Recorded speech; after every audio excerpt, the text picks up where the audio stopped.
Kerameikos is an area in Athens which, as early as the 3rd millennium, was used as a cemetery. To put this into context, this area was used as a burial site thousands of years before any of the buildings on the Acropolis. By the 5th century BCE, the Kerameikos necropolis had become better organized, centered around 2 main roads exiting the city of Athens. This little visited area has proven to be a valuable source for our understanding of the funerary practices and beliefs of the ancient Athenians, which we will explore today. Before going any further, some geographic orientation and historical context is worthwhile.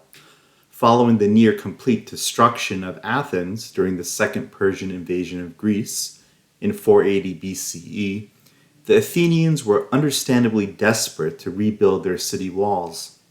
The new city walls were placed through the area now known as Kerameikos, effectively splitting it into 2, with a portion inside the city walls and another outside of it.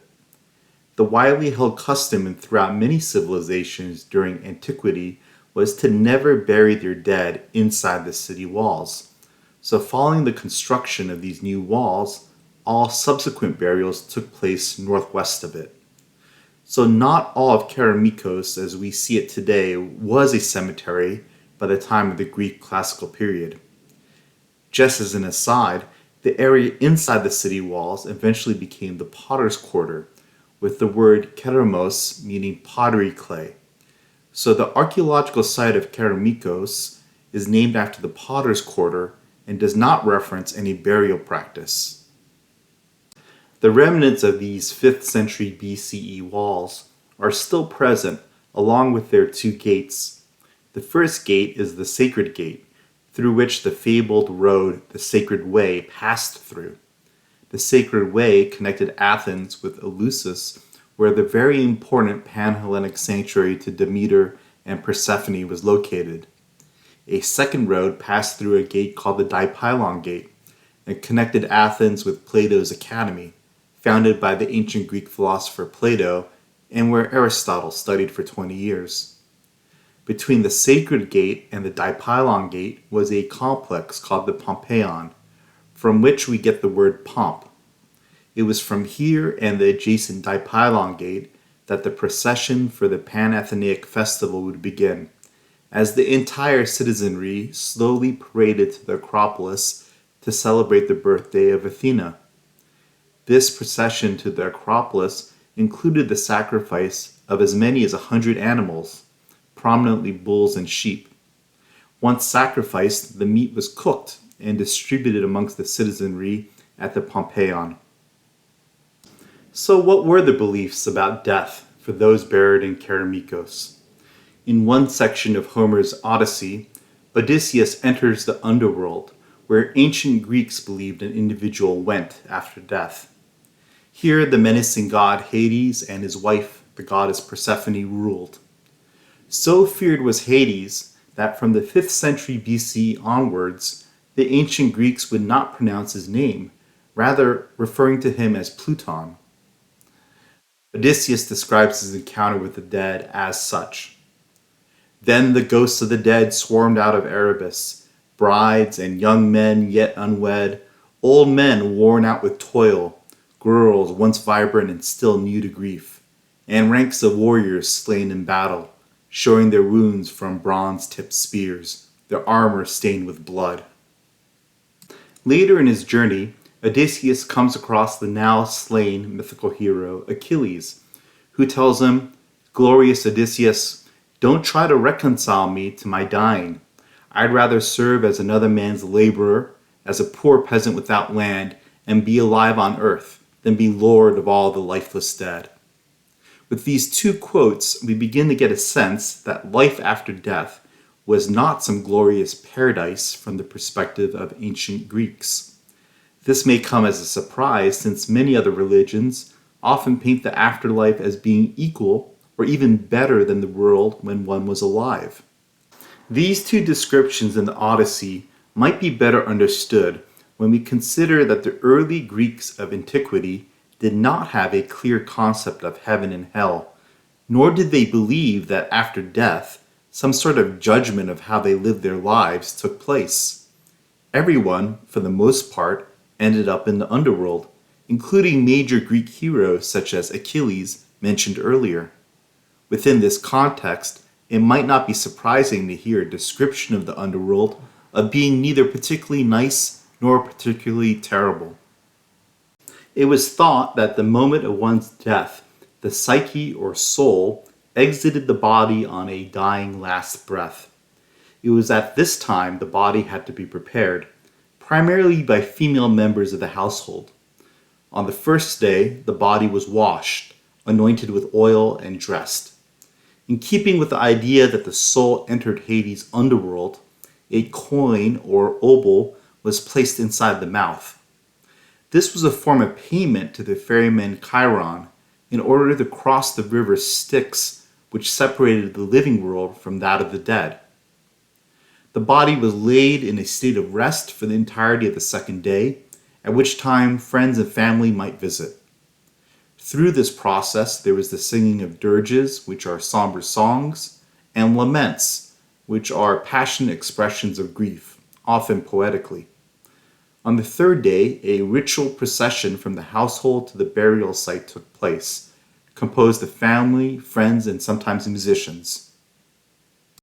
The burial practices of Greeks did change considerably over the centuries. During the Mycenaean period, burying the body alone in the ground, as well as group burials in chamber tombs, had been documented. Entering the Archaic period, cremation in Athens is documented, with the remains placed in an urn which was then buried in the ground. By the early classical period, cremation appeared to have lost popularity, and the burial of the body in the ground was the norm, with wealthier families burying the body within a stone sarcophagi. Burial practices were not uniform for Greece, or even Athens for that matter, even within a specific era. The idea of cremation followed by burial is documented in Homer's Iliad, when Achilles buries his dear friend Patroclus, slain in battle with the Trojans. By Zeus, the mightiest and best of gods, no water shall come near my head until I have laid Patroclus on the pyre, heaped up his mound, and shorn my hair, for I shall never grieve more deeply while I am among the living. Just as the method of burial changed over the centuries, so did the grave markers. During the Archaic period, funerary vases were quite popular, with the two most well-known types being the amphora and the crater. The crater was a large mixing bowl for wine and water, which also served as a decorative grave marker for men. The amphora was a tall, slender vessel that often held oil or wine, but like the crater, also could serve as a grave marker for women. One of the most famous ones is the Dipylon amphora and crater in the National Archaeological Museum in Athens. As the name implies, they were discovered near the Dipylon Gate in Kerameikos. In addition to the notable geometric design, they detail a funeral procession and burial. In the classical period, the use of stelae, or stone slabs, as grave markers became popular. In Kerameikos, a replica of the grave stele of Hegiso stands. Here, the relief sculpture depicts a deceased Athenian woman, Hegiso, seated while a maidservant on the left hands her a cylindrical container called a pyxis, typically used to hold jewelry. In her other hand, she would have been holding jewelry which was painted on at that time. Although this image may seem mundane, a lot is being revealed here. Hegiso is twice the size of her maidservant, indicating that she is the center of attention, and serves as an opportunity to compare and contrast the two. Her hairstyle is sophisticated and complicated, indicating her high social status when compared to the maidservant. Her clothing rests loosely and clings to her body, accentuating her beauty, but not in a sexual way.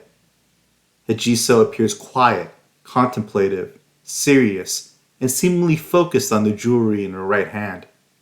This was consistent with the general trend during the classical period, as sculptors attempted to impart the Greek ideals of excellence of character, soundness of mind, temperance, moderation, prudence, purity, decorum, and self-control that we sense in the grave stele of Hegesa.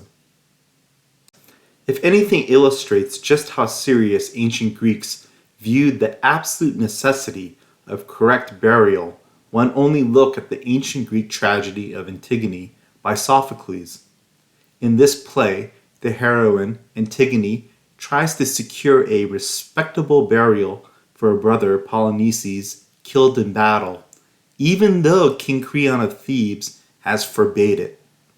Even though defying the king means death, Antigone still buries her brother, illustrating the powerful belief in Greek society that burial of the dead was virtuous, a necessity, and expected without exception, no matter the price.